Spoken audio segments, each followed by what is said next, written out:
Hello everyone, welcome to my channel. This is Erica. Today's timeless video is going to be on the nature of reality. And when we talk about reality, we talk about, we've heard those buzzwords of you can change your reality. But what exactly does that mean? And how can someone change their own reality?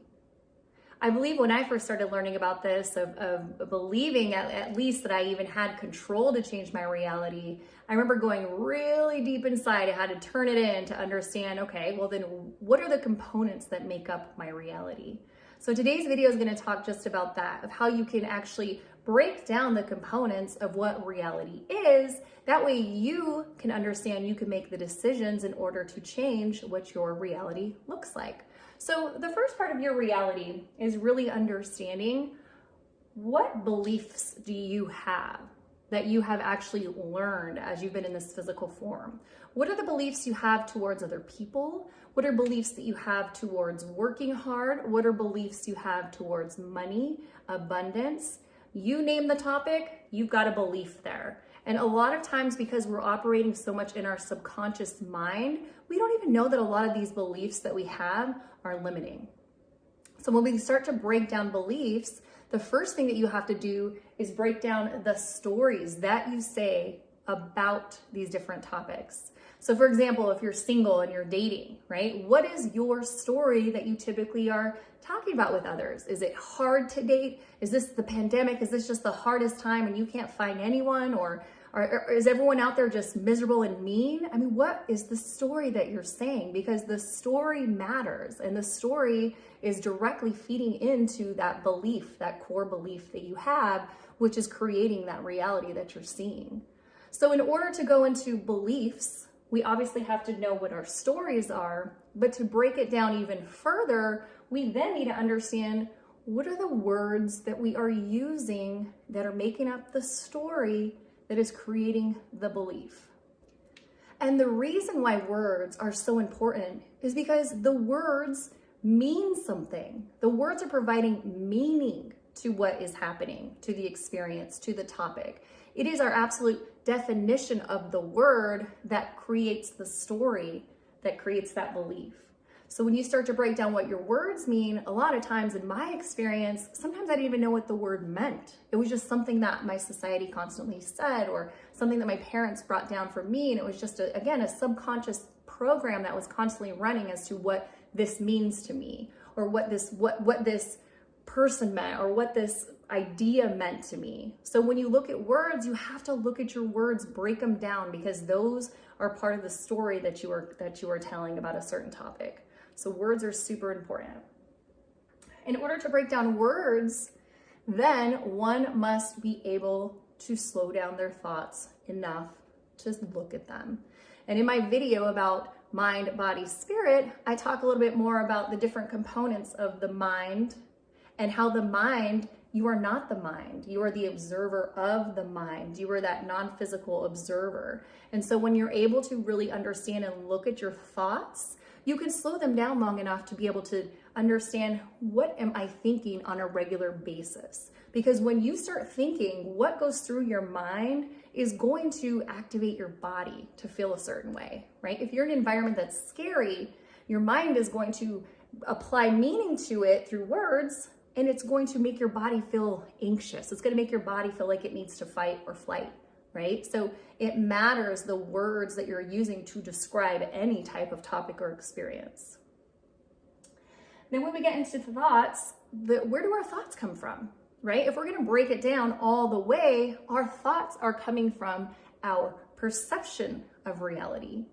And where do we learn how to perceive things? There's 3 ways in which we perceive reality. And the first one is going to be what we've been told, right? From growing up from the ages of 1 to 7, those are the vital years of your life where you're in the program mode. Your mind is in the theta mode. It is there, it is absorbing. It's a lot like just being a little, it's like the meditation mode. It's just a little bit under meditation, where you're constantly taking stuff in and you're observing, and you are being programmed from those ages as to how you perceive life. So who is most responsible for teaching us our perception? Well, Our parents, they've done a really good job of teaching us what they know, right? They're passing down things that they've understood to be their perception and their reality, and they pass that down to us.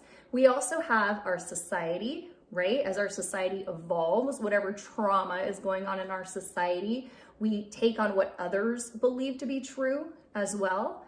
And this leads to limited beliefs, right? We have limited beliefs about things that, again, are running in our subconscious mind through the program. It's just a program that keeps running. And we constantly are perceiving life in a particular way, whether it's perceiving life about a different culture. We have a perception about culture. Again, if we had a perception about money, is money hard to get, or is money something that was easy? That is, again, what we have programmed and what we are automatically running on. The second part is through experiences, right? So experiences are a lot harder to uproot because we've actually experienced something. It is something that has happened in our past before. Therefore, we're going to be a little more cautious, right? We don't want that to happen again. So we're going to be a little more cautious of when we're moving forward. And so we have what are called assumptions of life. And assumptions literally mean that you have an expectation that just because something happened before to you, that it will happen again. And so if that's a belief that you carry, and that's part of the story that you tell, that is indeed going to be your reality. So if you can be very conscious of that and be able to know that, hey, just because it happened to me in the past doesn't automatically mean that it's going to happen to me in the future, right? So to have that awareness that it doesn't always have to be this way. You don't always have to assume it to be this way. Now, has it been true that it happened? Absolutely. And that's important because you went through the experience to learn from it. But it wasn't a mistake. Nothing's a mistake. So it's something that you did learn from. It's something that you experienced, that you had a perception of, and then you can let it go and learn from it and move forward.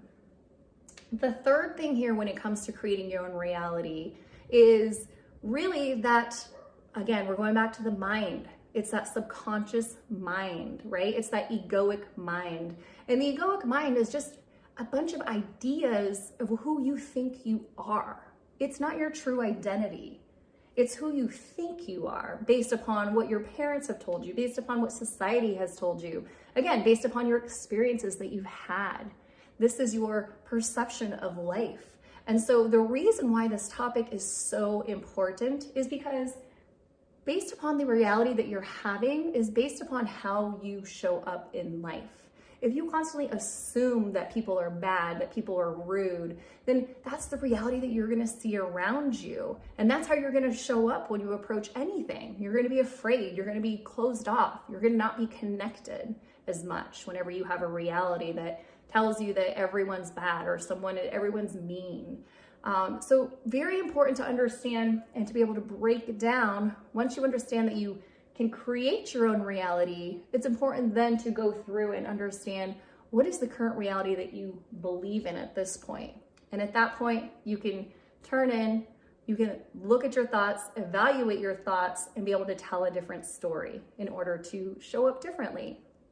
So I hope that was helpful in order to help you change your reality. And namaste. Thank you for being here.